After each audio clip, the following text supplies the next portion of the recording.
What you have learned. हमने शान hook की क्लास में क्या क्या पढ़ा, that we revise in today's class.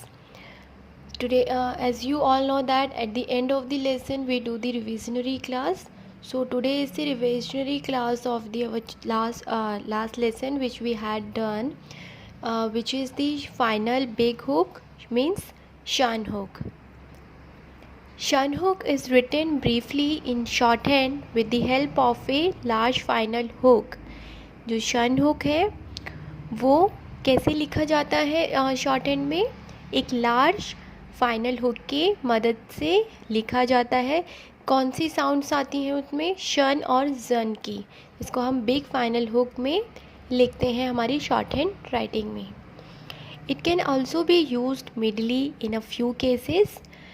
कुछ केसेस में हम शन हुक को और जन हुक को इसको हम मिडल में भी यूज़ करते हैं, जो कि हमने हमारी क्लास में किया है already. Shun hook is written inside the curve strokes. जो शन हुक है वो जो हमारे कर्व स्टॉक्स हैं उनके अंदर की तरफ लिखा जाता है.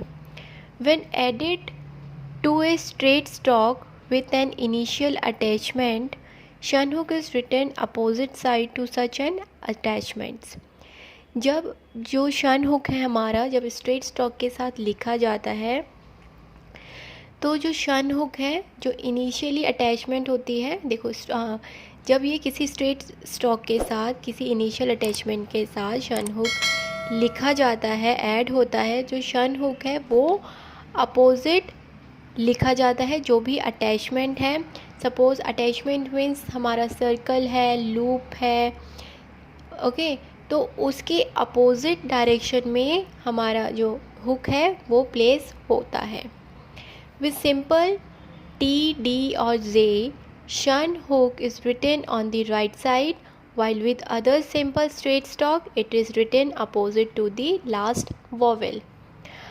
सिंपल टी, डी और जे के साथ जो हमारा शन हुक है वो राइट साइड पे लिखा जाता है, जबकि अगर जो हमारे कोई और सिंपल स्टॉक्स हैं, जो अदर स्टॉक्स हैं, उनके साथ ये जो हमारा लास्ट वॉवेल आया होता है उसके अपोजिट डायरेक्शन में शन हुक हम प्लेस करते हैं. आफ्टर एफ के, वी के एंड वी के, वी जी, शन hook is written downward, but after LK, LG it is written in upward direction. जब ये FK, VK, VG इनके बाद जो शन हुक आ रहा है, शन हुक इनके साथ कैसा लिखा जाता है, डाउनवर्ड में. ठीक है, शन इज़ रिटन डाउनवर्ड. बट अगर LK, LG इनके बाद आ रहा है, इनके बाद आ रहा है तो ये अपवर्ड डायरेक्शन में लिखा जाता है. ठीक है, ये चीज़ भी हमने हमारी क्लास में हमने पढ़ा था. शन फॉलोइंग सर्कल एस और N S is expressed by a small hook और curl.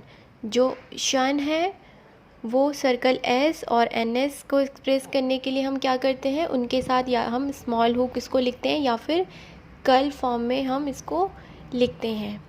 A third place vowel occurring between S and shun is placed outside the curl.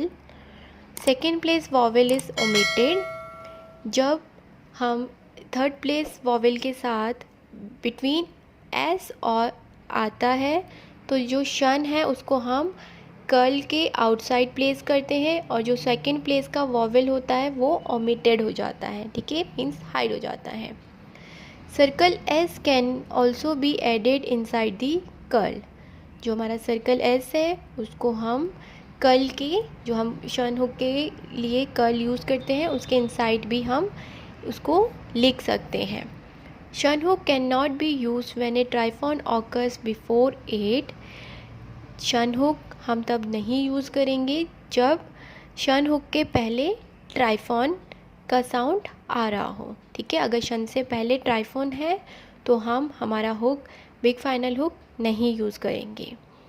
The circle S and शन hook join together may be use in phrases for the word association. जो circle S है और शन hook है, इनको हम दोनों को जॉइन करके लिख सकते हैं और ये हमारे जो फ्रेज़ है वो के लिए यूज़ हो सकता है, जैसे कि वर्ड है हमारा एसोसिएशन। क्लियर?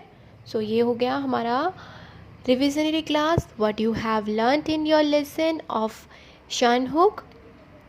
ओके, सो ये हो गई क्लास हमारे शन हुक, बिग फाइनल हुक की। जो भी हमने चैप्टर में इस शन हुक के लेसन में पढ़ा वो आज हमने उसको समरी फॉर्म में रिवाइज किया। Hey there. Subscribe to my channel. And also press this bell icon.